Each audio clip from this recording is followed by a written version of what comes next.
CC ನ್ಯೂಸ್ಗೆ ಸ್ವಾಗತ. ನಾನು ನರೇಂದ್ರ ಪಾಟೀಲ್. ಕರ್ತವ್ಯದ ವೇಳೆ ಪೇದೆಗೆ ಹೃದಯಘಾತ, ಪೇದೆ ಸಾವು. ಬೀದರ್ನ ನ್ಯೂಟನ್ ಪೊಲೀಸ್ ಠಾಣೆಯಲ್ಲಿ ಸೇವೆ ಸಲ್ಲಿಸುತ್ತಿದ್ದ ಪೇದೆ. ರಾಯಚೂರು ಮೂಲದ ಚಂದ್ರಶೇಖರ್ 28 ಮೃತ ಪೇದೆ.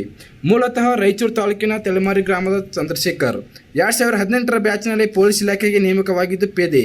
5 ವರ್ಷಗಳಿಂದ ನಾಗರಿಕ ಪೊಲೀಸ್ ಪೇದೆಯಾಗಿ ಕಾರ್ಯನಿರ್ವಹಿಸುತ್ತಿದ್ದ ಚಂದ್ರಶೇಖರ್ ಹೃದಯಘಾತದಿಂದ ಬೆಣ್ಣೆ ಬ್ರಿಮ್ಸ್ ಆಸ್ಪತ್ರೆ ದಾಖಲಿಸಿ ಚಿಕಿತ್ಸೆ ಫಲಕಾರಿಯಾಗದೆ ಆಸ್ಪತ್ರೆಯಲ್ಲಿ ಸಾವನ್ನಪ್ಪಿದ್ದ ಪೊಲೀಸ್ ಪೇದೆ.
ಏನೆಲ್ಲ ರಾತ್ರಿ ಒಂದು ಚೆನ್ನಾಗಿ